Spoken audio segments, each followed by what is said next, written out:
Hello guys, അപ്പോൾ എന്തായാലും ഓണമായിട്ട് എല്ലാവരും നേരത്തെ ഡ്രസ്സസൊക്കെ സെറ്റ് ചെയ്തിട്ടുണ്ടാവും. പക്ഷെ നമ്മളെന്തായാലും ലാസ്റ്റ് മിനിറ്റിലാണ് നമ്മൾ ചെയ്യുന്നത്. നമ്മൾ 2 ദിവസം ഇനി ബാക്കിയുള്ള ഓണത്തിന്. അപ്പോൾ നമ്മളെന്തായാലും സ്റ്റിച്ച് ചെയ്യാനിരിക്കാൻ പോണേണ്.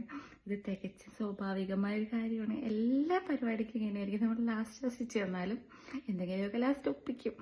അപ്പം കുഞ്ഞിക്ക് നമ്മൾ കുറച്ച് ഡ്രസ്സസൊക്കെ മേടിച്ചിട്ടുണ്ടെങ്കിലും സ്റ്റിച്ച് ചെയ്യാൻ അറിയാമായിരുന്നിട്ട് നമ്മളൊരെണ്ണം സ്റ്റിച്ച് ചെയ്ത് കൊടുത്തില്ലെങ്കിൽ അതൊരു ബുദ്ധിമുട്ട്. അപ്പോൾ ആ ഒരു വിഷമം. അപ്പോൾ അതുകൊണ്ട് ഞാനൊരു സാരി ഓർഡർ ചെയ്തിട്ടുണ്ടായിരുന്നു മീഷോന്ന്.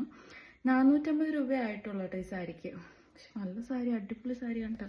അപ്പോൾ ഞാനിത് പട്ടുപാട തയ്ക്കാമെന്ന് വിചാരിച്ച് മേടിച്ചതാണ്. പക്ഷെ നല്ല സാരിയാണ്. സാരിക്കാണെങ്കിലും അടിപൊളിയായിട്ട് ഉടുക്കാം കേട്ടോ. സാരിയായിട്ട് ഉടുക്കാനാണെങ്കിലും അടിപൊളിയാണ്. അപ്പം നല്ല മെറ്റീരിയൽ കണ്ടോ, നല്ല മെറ്റീരിയലാണ് കേട്ടോ. അപ്പോൾ നിങ്ങൾക്ക് വേണമെങ്കിൽ മേടിക്കാം. 450 രൂപയുള്ളൂ. അപ്പം എനിക്കിതിനകത്ത് ഈ സാരിയിൽ 2 പട്ടുപാവാടയും ബാക്കി തുണി ഉണ്ടെങ്കിൽ എനിക്കൊരു കുർത്തയും കൂടെ സെറ്റ് ചെയ്യണമെന്നാണ്. അപ്പോൾ എന്തായാലും തികയോ എങ്ങനെ ആവുമോ നമുക്കൊന്ന് നോക്കാം. ഇതാണ് ഞാൻ ബ്ലൗസിന് വേണ്ടി എടുത്ത തുണി കേട്ടോ. പട്ടുപാവാടയുടെ ബ്ലൗസിന് നല്ലതല്ലേ, കൊള്ളാമല്ലേ, കുഴപ്പമില്ല. എനിക്കിതേ കിട്ടിയുള്ളൂ. ഞാൻ കുറച്ച് മെറൂണിഷ് ആയിട്ട് എടുക്കാനാണ് വിചാരിച്ചത്.